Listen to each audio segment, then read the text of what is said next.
Bamboo potato spiral.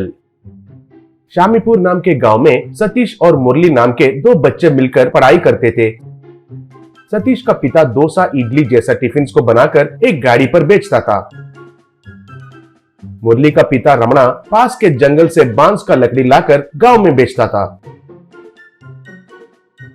ऐसे थोड़े समय गुजरने के बाद सतीश और मुरली बड़े हो गए थे। एक दिन मुरली सतीश से तुम्हारा नौकरी का कोशिश कहाँ तक आया है? पूछा। तब सतीश, हमारा वित्तीय स्थिति ठीक न होने के कारण हम इंटर से ज्यादा पढ़ाई नहीं कर पाए। इस जमाने में इंजीनियरिंग करके स्पेशल कोर्सेज करने वालों के अलावा हम जैसे लोगों को कहाँ नौकरी मिलता है, कहा। फिर दोनों वैसे ही बात करते हुए अपने अपने घर चले गए।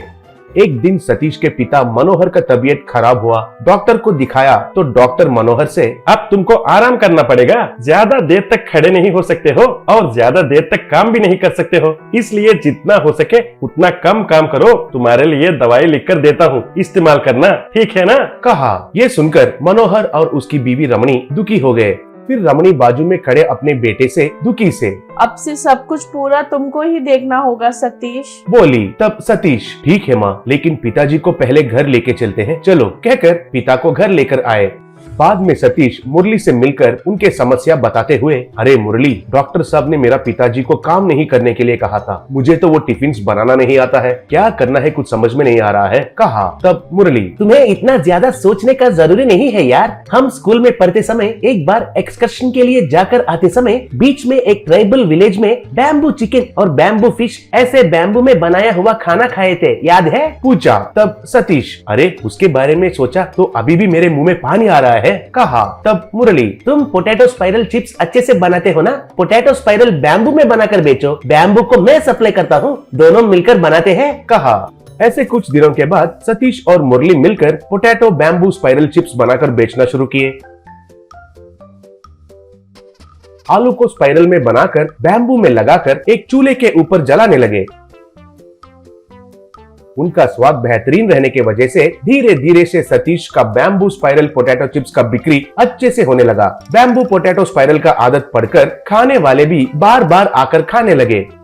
तब एक आदमी, तुम्हारा बैम्बू स्पाइरल पोटैटो वैरायटी से है और बिना तेल इस्तेमाल करने के वजह से ये सेहत के लिए भी अच्छे हैं, कहकर सतीश का बहुत तारीफ किया। ऐसे उस बैम्बू पोटैटो स्पाइरल खाने के लिए बहुत सारे लोग आने लगे। सतीश और मुरली अच्छा नाम और पैसे कमाए। वे दोनों मिलकर और भी बेरोजगार वालों से अलग अलग सा क्षेत्र में कई शहर में बैम्बू पोटैटो स्पाइरल चिप्स का ब्रांचेस को शुरू किए। सतीश और मुरली बहुत कम दिनों में ही अच्छे से बस गए और शादियां करके अच्छे से जीने लगे। Bamboo idli bamboo chicken. Madhapur नाम के एक गांव में धर्मेंद्र नाम का एक अमीर आदमी हुआ करता था। उसकी बेटी और दामाद दोनों डॉक्टर्स थे। धर्मेंद्र के पास मुन्ना कन्ना नाम के दो लोग काम करते थे। दोनों एक से बढ़कर एक धर्मेंद्र की सेवा करते थे। एक कॉफी देता तो दूसरा पेपर देता था। एक सर का मालिश करता तो दूसरा पैर दबाता था। धर्मेंद्र खाने का बहुत शौकीन था। अगर एक दिन भी चिकन करी के साथ इडली नहीं खाया तो उसका दिन बहुत मुश्किल से गुजरता था। मुन्ना इडली परोसता तो कन्ना चिकन परोसता था। उसे अच्छे से खाने के लिए दोनों प्रोत्साहित करते थे। धर्मेंद्र, आहा, चिकन करी के साथ इडली खाने का मजा ही कुछ और है। जिसने भी इसकी खोज की उसको मेरा सलाम, कहा तो मुन्ना, हाँ साहब, इसका स्वाद अद्भुत होता है, एक और इडली लीजिए, कहकर परोसा तो कन्ना, इडली में चटनी सांभार के मुकाबले ये चिकन करी और अच्छा लगता है श्रीमान, और थोड़ा चिकन करी खाइए ना, कहकर डालता था। आए दिन ये सब गौर करते हुए बेटी और दामाद को बहुत गुस्सा आता था। एक बार बेटी, रे रुकिए, आप दोनों मिलकर उनकी सेहत को खराब कर रहे हैं, कब क्या होगा कहकर हम डर रहे हैं, बोली। दामाद, हाँ, आप दोनों मिलकर आए दिन इडलियों में उतना सारा घी डालकर इतना चिकन खिलाते गए तो इनके शरीर में चर्बी चढ़ेगी। ऐसे ही चला तो इनके दिल को कितना खतरा होगा जानते हो। पहले आप दोनों को काम से निकाले तो अच्छा रहेगा, कहा धर्मेंद्र। रुको बेटा, वो बेचारे क्या करेंगे, वैसे आए दिन चिकन खाए तो चर्बी क्यों बढ़ेगी भला। आप डॉक्टर लोग ऐसे ही कहते हैं। मैं बहुत सालों से चिकन खा रहा हूँ, मुझे कुछ नहीं हुआ है ना। आप भी चिकन करी के साथ इडली खाइए, हर दम वो ब्रेड जाम फल खाते हुए तुम ऊब नहीं जाते क्या, कहा। एक बार धर्मेंद्र इडली चिकन खाते हुए अचानक से अपने दिल पे हाथ रखकर गिर गया। मुन्ना और कन्ना दोनों तुरंत उन्हें उठाकर कार में हॉस्पिटल ले जाकर उन्हें ज्वाइन किए। वहां उनकी बेटी और दामाद दोनों मिलकर उनका इलाज करके उनकी जान बचाए। बाद में दामाद मुन्ना और चिन्ना को एक थप्पड़ मारकर, निकम्मो, तुम लोगों के वजह से ही ये सब हुआ है, उन्हें बारी बारी करके खिलाए थे ना, अब देखो क्या हुआ, कहा। बेटी तब, हाँ, अब से आप दोनों उनके साथ नहीं रह सकते, अभी के अभी काम छोड़कर चले जाइए, कहकर पुकारी। धर्मेंद्र तब, बेटी शांत हो जाओ, इसमें उनकी गलती कुछ नहीं है। अगर ये दोनों सही वक्त पे मुझे हॉस्पिटल नहीं लाते तो पता नहीं क्या होता था। सालों से हमारे पास ही रह रहे हैं ना, कृपा करके उन्हें काम से मत निकालो प्लीज, कहा। इससे दामाद और बेटी गुस्से से चले गए। तब से चिन्ना मुन्ना धर्मेंद्र की अच्छे से देखभाल करने लगे। धर्मेंद्र को आए दिन वॉकिंग ले जाना, उनसे एक्सरसाइज करवाना,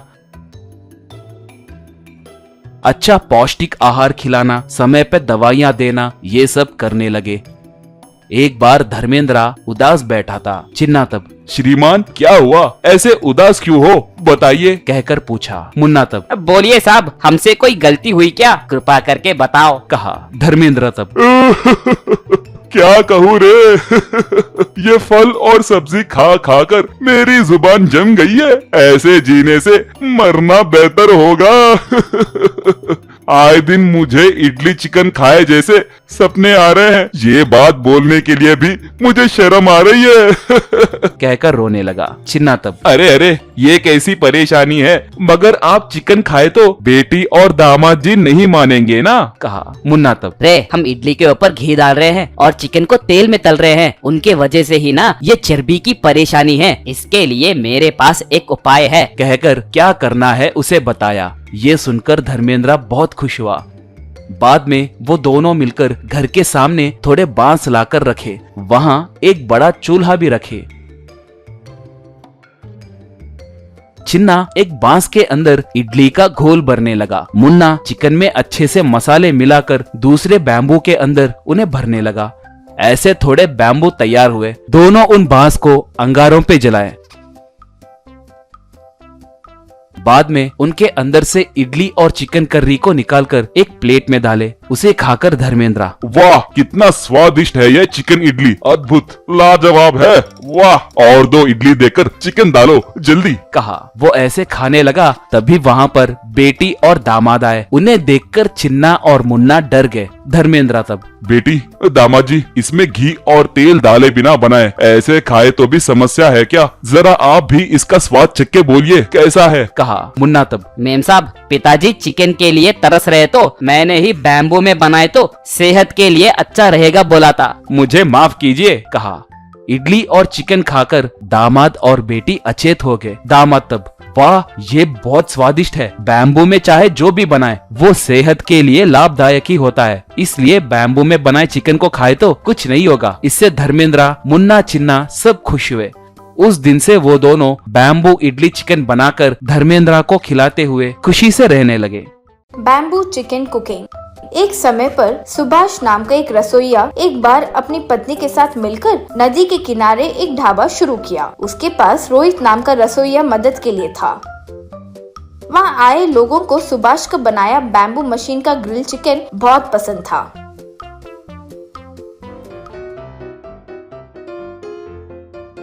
एक कस्टमर सुभाष से, सुभाष जी ये नदी के किनारे ये ग्रिल चिकन खाने का मजा, वाह अलग ही मजा है जी, ऊपर से ये बैम्बू मशीन का आइडिया बहुत अच्छा है जी, वाह। रोज रोज उस ढाबा पर ज्यादा लोग आने लगे।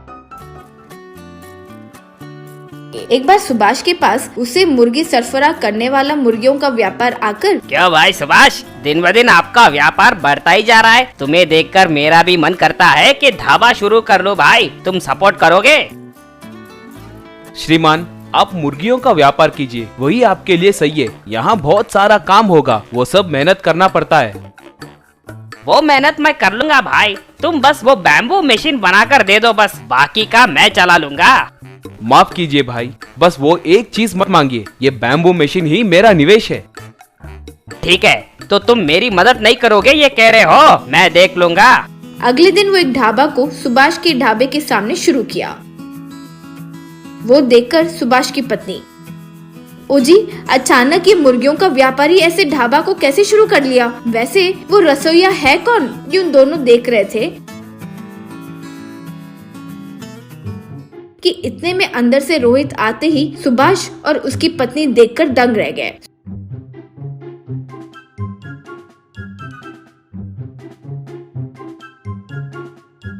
सुभाष तब रोहित के पास आकर, ये क्या रे, एक बार तो बता सकते थे ना। अगर तुम्हें ढाबा शुरू ही करना था तो हमसे कह सकते थे ना, हम ही कोई प्लान बना कर देते ना। इसमें आश्चर्य में आने वाली क्या बात है? ये मुर्गियों का व्यापारी मेरे पास आकर अच्छा पेमेंट दूंगा कहा, मैं चले गया, बस सिंपल। ठीक है रे, तुम जहाँ भी हो खुश रहो, कहकर चले गया। उस दिन से धीरे धीरे सुभाष के पास आए लोगों की संख्या कम होकर सब मुर्गियों के व्यापारी के ढाबा पर जाने लगे। एक दिन रोहित मुर्गियों के व्यापारी के पास जाकर, श्रीमान मेरी सैलरी बढ़ाइए, मेरे वजह से आपका व्यापार अच्छा चल रहा है ना। क्या भाई, तुम्हारे वजह से मेरा व्यापार अच्छा चल रहा है? मेरी मुर्गियों को मैं बाहर 300 रुपए केजी में बेचता हूँ, लेकिन मुझे वो 100 रुपए में ही मिलते हैं। इसलिए हम ग्रिल्ड चिकन का रेट इतना कम लगाए। सुभाष के ढाबे का रेट से यहाँ के ढाबे में चिकन रेट कम होने के कारण सब यहाँ आ रहे हैं। तुम्हारे वजह से संख्या बढ़ी है, ऐसे मत सोचो, ये याद रखो। रोहित को बहुत अपमानित महसूस हुआ, लेकिन क्या करे, वो समझ नहीं पाया तो वहाँ से चले गया। एक बार सुभाष परेशान बैठा था तो बेटी लक्ष्मी आकर, क्या हो पिताजी, क्यों इतने डल हो? सुभाष तब जो हुआ वो बताया। पिताजी, मुझे पूरी बात समझ आ गई, अब मैं ये संभाल लूंगी। अगले दिन एक स्पोर्ट्स कार में एक रिच फेलो मुर्गियों के व्यापारी के पास जाकर, हे लुक मैन, मैं यहाँ एक 5 स्टार होटल बनाने की सोच रहा हूँ, उसके लिए मुझे तुम्हारा सपोर्ट चाहिए। 5 स्टार होटल? यहाँ वो सब बेकार हो जाएगा जी, यहाँ कोई नहीं आता। नहीं, यहाँ रोहित नाम का कोई खाना बनाने वाला है, वो बहुत अच्छा बनाता है, सुना है, वो बहुत फेमस हो गया है। हमारे गांव में उस रोहित के बारे में ही बात करते हैं। वो बातें सुनकर रोहित वहाँ आकर, बताइए, मैं ही रोहित हूँ। अरे इसका उतना सीन नहीं है जी, बस एवरेज खाना बनाता है, शायद आपको कोई रॉन्ग इन्फॉर्मेशन दिया होगा। देखो रोहित, मैं तुम्हें महीने का 1 लाख तनख्वाह दूंगा, यही एक बड़ा सा 5 स्टार होटल बनाना चाहता हूँ, तुम संभल पाओगे? रोहित बिना एक क्षण सोचे, श्रीमान मुझे 1 लाख दोगे तो होटल को पूरा मैं संभाल लूंगा। ये लो एडवांस, अब से तुम मेरे पास ही काम करोगे, कहकर पैसे दिया। मुर्गियों का व्यापारी क्या करे समझ नहीं पाया। मुर्गियों का व्यापारी कई खाना बनाने वाले को लेकर आया, लेकिन कोई भी ठीक से खाना नहीं बनाने के कारण व्यापार ठीक से नहीं चला, तो वो ढाबा को बंद कर दिया। शहर में वो रिच फेलो लक्ष्मी को, सुभाष को रोहित के पास लेकर आया। रोहित उन तीनों को देखकर पूरा प्लान समझकर, ओ सुभाष, क्या प्लान बनाए, वाह, आखिरकार मुझसे होटल बनवा रहे हो, मुझ पर विश्वास करने के लिए बहुत बहुत शुक्रिया। तब से रोहित उस 5 स्टार होटल में अच्छे से व्यापार करके जीने लगा। एक बार मछुआरे हरदम के जैसे ही नाव पर मछलियां पकड़ने समुद्र के अंदर गए। जाल फेंक कर मछलियां पकड़ने लगे, मगर अचानक से जाल में से मछलियां फिसलने लगी।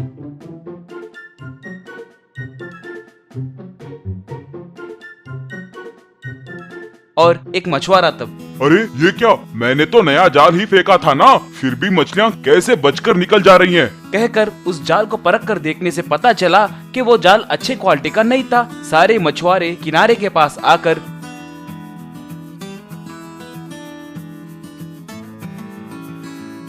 रे, ऐसे नकली जालों के वजह से हमें बहुत नुकसान झेलना पड़ रहा है, अभी जाकर इसे दिए जमींदार के पास पूछेंगे, चलिए। कहकर जमींदार के पास गए।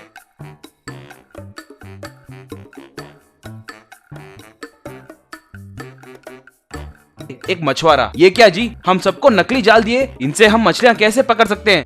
रे कमीनो, चुप रहो। तुम लोगों को नाव, जाल और जरूरतमंद चीजें देने के बाद भी तुम इन्हें नकली कहते हो और मुझे वापस देने आ रहे हो। निकम्मे कहीं के, मुझसे ही शिकायत करोगे? तुम्हें मछलियाँ पकड़ना आती है कि नहीं? मुझे तो शक है। अरे मेरा जाल नकली नहीं, तुम नकली मछुआर हो।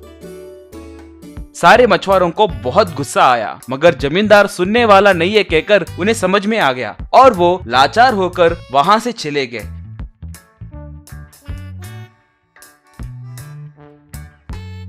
वो लोग चौपाल के पास उदास होकर बैठे हुए थे। रे, इस जमींदार के भरोसे हम नहीं रह सकते। हमें ही कुछ न कुछ करके पैसे कमाना होगा। अपने नाव को हमें ही तैयार करवाना होगा। अब से हमें जमींदार के ऊपर निर्भर होकर नहीं रहना चाहिए। बात तो सच है, मगर उतने पैसे कहाँ पर हैं? नाव बनाने के लिए हमारे पास उतने पैसे नहीं है ना। इतने में एक ऑटो में उन्हें घोषणा सुनाई दी। सुनिए सुनिए सुनिए, हर साल की तरह हमारे कलेक्टर जी इस साल भी मछलियाँ पकड़ने की प्रतियोगिता का आयोजन कर रहे हैं। फिश कंपटीशन में जीतने वाले को 1 करोड़ रुपए का इनाम मिलेगा। उसके बातें सुनकर मछुआरे आश्चर्य में पड़ गए। उस शाम मछुआरे कलेक्टर जी से मिले। कलेक्टर जी, तब देखिए, इस बार होने वाली प्रतियोगिता बहुत अजीब होगी। चाकू, संबल, जाल, इनके बिना कोई नए तरीके से मछलियों को पकड़ना होगा। अगर वो यंत्र सच में अच्छा हो तो मैं उस गांव को 1 करोड़ रुपए इनाम दूंगा। चाल, चाकू, इनका इस्तेमाल करे बिना मछलियों को कैसे पकड़ते हैं सर? ऐसे अजीब यंत्र को हम कैसे तैयार कर सकते हैं? वो अजीब रहनी चाहिए, वही मेरी कोशिश है। ऐसे ही कोई करोड़ रुपए नहीं देगा ना। वहां से चला गया। उस शाम भीमराव नाम का एक मछुआरा बहुत सोचने लगा। इतने में भीमराव का बेटा वहां पर आकर, क्या हुआ पिताजी? भीमराव उसे जो बीता वो सब बताया। पिताजी, पिछली बार हमारे स्कूल वाले हमें एक पुराने म्यूजियम में ले गए। वहाँ गुजरे जमाने में इंसान कैसे हथियारों का इस्तेमाल करते थे मैंने देखा है। उसमें एक हथियार बहुत अजीब था। साइकिल के पहियों से एक तीर तैयार करे थे। उसे बहुत आसानी से तैयार किए पिताजी। मुझे उसे बनाना भी आता है। पिता बहुत खुश हुआ। दोनों मिलकर उस रात बैम्बू साइकिल को तैयार करके उन पहियों से एक अजीब तरीके का तीर तैयार किए। अगले दिन भीमराव उस बैम्बू साइकिल बो को कलेक्टर जी के पास लेकर गया और उन्हें दिखाया। ये कैसे काम करती है? तुमने इसे कहाँ देखा? भीमराव तब उसे अपने बेटे के कहे बातें बताया। चलो ठीक है, आओ ये कैसे काम करेगी देखेंगे। कहकर गांव वालों को बुलाकर एक नदी के पास समावेश हुए। भीमराव, तुम्हारे तैयार किए गए हथियार को एक बार दिखाओ। इसे कैसे इस्तेमाल करते हैं वो भी दिखाओ। भीमराव तुरंत बैम्बू व्हील बो को लेकर निशाना साध कर एक मछली को मारा। वो सीधे जाकर मछली को चुभी। मछुआरे बहुत खुश हुए। भीमराव, ये बहुत अच्छा है भाई। इतने तेजी से तीर चलाते हुए मैंने पहली बार देखा है। इसके मदद से हम समुद्र में के बड़े बड़े मछलियों को आसानी से पकड़ सकते हैं। जाल फेंककर मछली पकड़ने के लिए बहुत ताकत लगाना पड़ रहा है, मगर ऐसे करके हम बड़े बड़े मछलियों को आसानी से पकड़ सकते हैं। गांव वालों को भीमराव का तैयार किया गया बैम्बू बो बहुत पसंद आने के कारण सब तालियां मारने लगे। कलेक्टर तब 1 करोड़ रुपए का इनाम सारे मछुआरों को दिया और खुशी से जीने लगे।